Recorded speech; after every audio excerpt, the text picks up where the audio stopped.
whether you know it or not, or whether you even want to know it or not, you're vibrational beings. And you are, in this physical format, extensions of an eternal consciousness, a source energy point of view that has expressly presented itself here into this physical experience. So you began as source energy, but you remain as source energy even though you are here focused in this physical body. Most people, you're a little different than most people, don't get that. Most people don't get that. Most people think that they were non-physical. They call it soul or angel, or I came from heaven and here I am, but I'm here now, not there. And that's not true. You are source energy always. And that source energy is focused here in this physical body. And we want you to know that in you coming into this body, you didn't come without the larger part of you. The larger part of you came too. The larger part of you is present here in this time-space reality. The larger part of you is here now. And to the degree that you are in sync vibrationally, then you get the full representation of who you are. So how do you feel in a moment when the fullness of who you are is being allowed by you, when you realize that you are source energy in these physical bodies, and that the source energy part of you is always here with you, to the degree that you allow it through the syncing of the vibration, you have a fuller experience. In other words, how would you know when you're allowing the fullness of who you are to flow? You feel really good. You feel frisky. You feel clear-minded. You feel flexible. You feel intelligence. You feel all-knowingness. You feel intuitiveness. You feel harmony. You feel love. You feel appreciation. You feel tuned in, tapped in, turned on. You feel the fullness of who you are. And when you pinch it off, and it's easy to do because it's easy to get out of sync with source. All you have to do is get mad at somebody. You're out of sync with source. All you have to do is not like yourself a little. You're out of sync with source. All you have to do is nitpick over some unimportant thing and make something that isn't important important. In other words, as you focus lackfully, you're always out of sync with source. As you focus critically, you're always out of sync with source. So what's up with source? Does source have no discerning ability? Is source just blinded by love? Pretty much. Does source always need to find the positive aspects? Can source not be objective enough to see that something is screwy with that?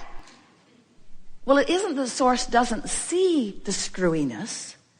It's just that source accepts the screwiness as not wrong, as not threatening. Source sees the variety in contrast. Source just, and you may want to write this down because it is profound beyond profound. Source just doesn't freak out. Source doesn't find unimportant things and use it as the excuse to pinch itself off from the source of source. And when you reach that place where you really get it, that everything is all right, and that every contrasting experience is just right in its providing desire. Do you accept that you are eternal beings? Oh yeah, blah, blah, blah, Abraham. Yeah, we're eternal. Eternal, eternal, eternal. We're eternal. We get it. We're eternal. Eternal, eternal, eternal, eternal. But do you get it that you are eternal beings? Oh yeah, we get it, Abraham. We're eternal. We're eternal, eternal, eternal. I want to talk about my car, please. Those people at work are really getting to me, Abraham. Can we talk about that? Something a little less eternal. But the reason that we want you to know that you are eternal is because you, in your eternalness, are so at one with this variety in which you are focused, because you know that the variety in which you are focused is giving birth to new preferences, and that's a big deal to an eternal being. Because if you're eternal, you need new ideas. If you're eternal, there must be something new to call you forward. And if there's not something new to call you forward, then you can't be eternal. And you can't have it both ways. You can't be eternal and not be eternal. You're eternal. We're just trying to make you accept the fact that there will always be variety that will always cause you to ask for something more. So when you make peace with the variety that is causing your expansion, as the source within you has made peace with the variety that is causing your expansion, then you'll be like source and you won't freak out either in the contrast. Instead, you will accept the contrast as a wonderful, life-giving, life-promoting, eternally promoting thing, you see. So we know it's annoying. Focused on the emotion and the rest will follow, but don't worry about what's following, because if you worry about what's following, then you mess up the emotion. So just focus upon the emotion and the rest will follow, but don't worry about what's following, because when you worry about what's following, then you mess up the emotion and it doesn't follow. So just focus on the emotion and the rest will follow, but don't worry about what's following, because if you focus on what's following, you get this? You get this?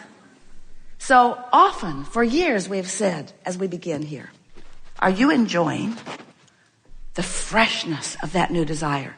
Do you remember when your desires felt fresh? Do you remember that feeling of getting an idea and just the idea of it just made you feel good for a moment? Well, that's the feeling we want you to hold, because as you maintain that, then everything fills in around it. But when that feeling of freshness is muted by your logic, by your awareness, by your comparison, by your taking score, by your measuring yourself with everybody else, by your measuring yourself with your own past experience, when you're measuring the filling in part, we really jumped right into this, didn't we? We've got you right out here on the leading edge. In other words, we are right out on the leading edge of creation with you, and here you are right here with us. Nice to meet you here. Do you believe that the emotion that you feel, that the emotion is more general or more specific than the filled in version? In other words, do you believe that the emotion that you feel when you think about the security of a new car or the fun of a new car, do you think that that emotion is more general or more specific than the leather seats, the torque of the engine, the fact that you no longer need a key,